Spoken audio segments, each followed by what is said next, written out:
Apa nih? Astagfirullah. Astagfirullahaladzim. Dah tunggu jeda kejadian gedor. Astagfirullahaladzim, kamu ini berdosa banget.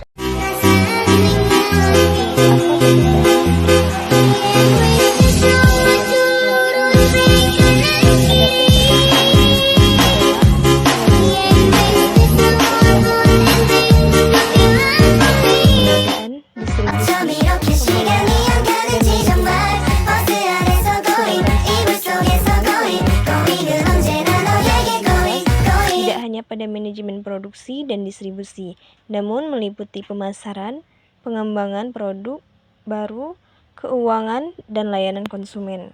Nah, adapun persamaannya, dapat persamaan antara supply chain management dan logistik management sebagai berikut. 1. Kesamaan dalam pengelolaan arus barang atau jasa.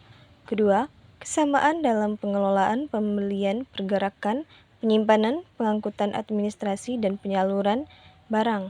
Dan yang ketiga, kesamaan dalam tujuan untuk meningkatkan efisiensi dan efektivitas. Kedua, pengertian supply chain management, proses tahapan supply chain management, dan tujuan supply chain dalam bisnis. Adapun pengertian supply chain management adalah very important, jadi merupakan bagian yang terpenting yang sangat penting dalam sebuah perusahaan, yang baik mengidentifikasikan daya saing dari perusahaan tersebut, atau kegiatan yang memanfaatkan teknologi informasi untuk mengelola semua proses yang terlibat dalam pembuatan produk, mulai dari pengolahan bahan mentah hingga produk jadi, yang sampai ke tangan konsumen.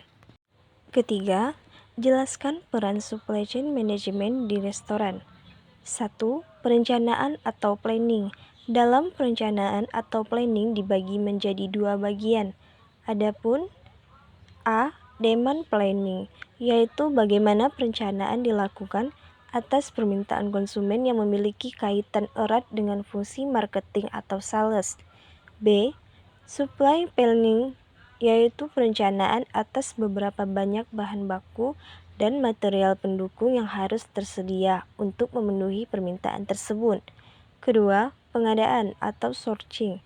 Dalam peran ini adalah untuk memastikan pengadaan bahan-bahan yang diperlukan, hal-hal yang perlu dikelola, termasuk proses pencairan supplier dengan harga yang paling kompetitif, proses negosiasi harga, proses pemesanan, proses pembelian, hingga proses sampai penerimaan barang dari supplier. Ketiga, produksi atau producing. Dalam peran ini adalah tentang proses pembuatan produk akhir. Keempat, penghantaran atau delivery. Proses penghantaran dalam bentuk jadi atau setengah jadi, hingga moda transport dan juga biaya transportasi harus direncanakan dengan baik agar distribusi produk dapat dilakukan dengan optimal. Keempat, jelaskan konsep dasar supply chain management, elemen supply chain management, persediaan dalam supply chain management, serta proses bisnis supply chain management.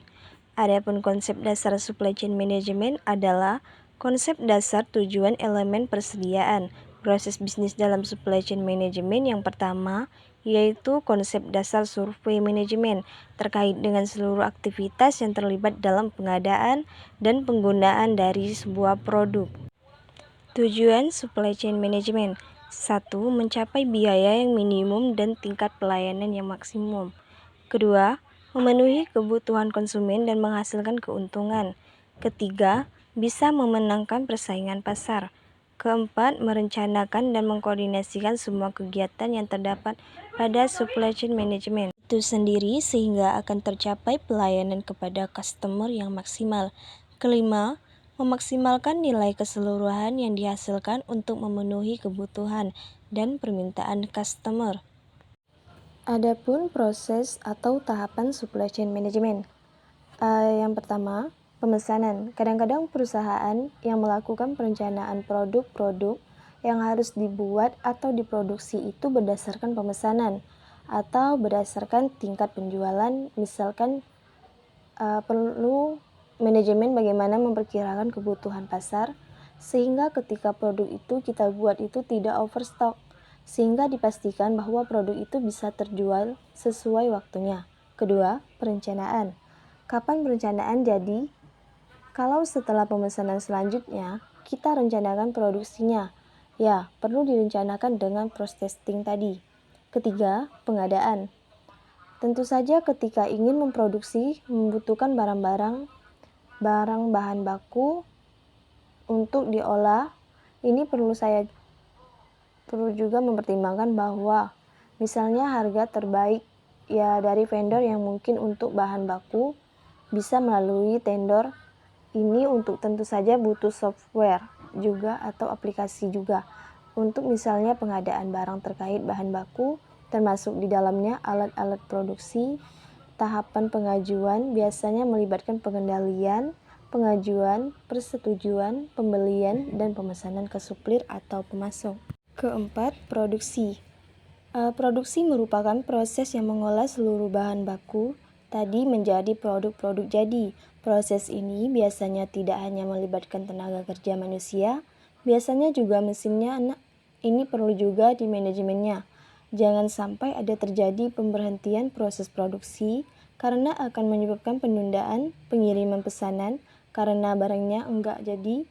Ya, akhirnya pengirimannya tentu saja akan bisa jadi terhambat terkirim. Kelima, inventory. Inventory atau pengeluaran gudang ya setelahnya produksi selesai tentu saja perlu digunakan karena tidak semua langsung kemudian dikirim atau ke distributor.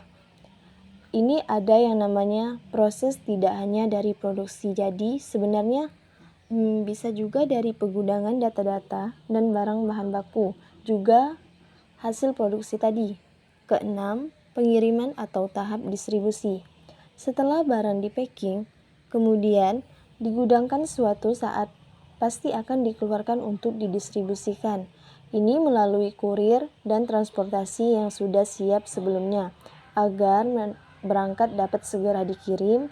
Jadi memang sudah perlu perencanaan dan penjadwalan sehingga tidak terjadi keterlambatan di dalam pengirimannya untuk memastikan sampai ke tangan pelanggan atau konsumen secara tepat waktu.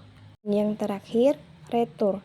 Retur biasanya terjadi kalau konsumen mengajukan pengembalian karena mungkin pertama ada kekurangan kerusakan, kemudian jumlahnya kurang spesifik, tidak sama standarnya, tidak sesuai standar misalnya, kemudian masalahnya keterlambatan. Selanjutnya, elemen supply chain management. 1. Produksi. Kedua, persediaan atau inventory. Ketiga, lokasi. Keempat, transportasi. Kelima, informasi.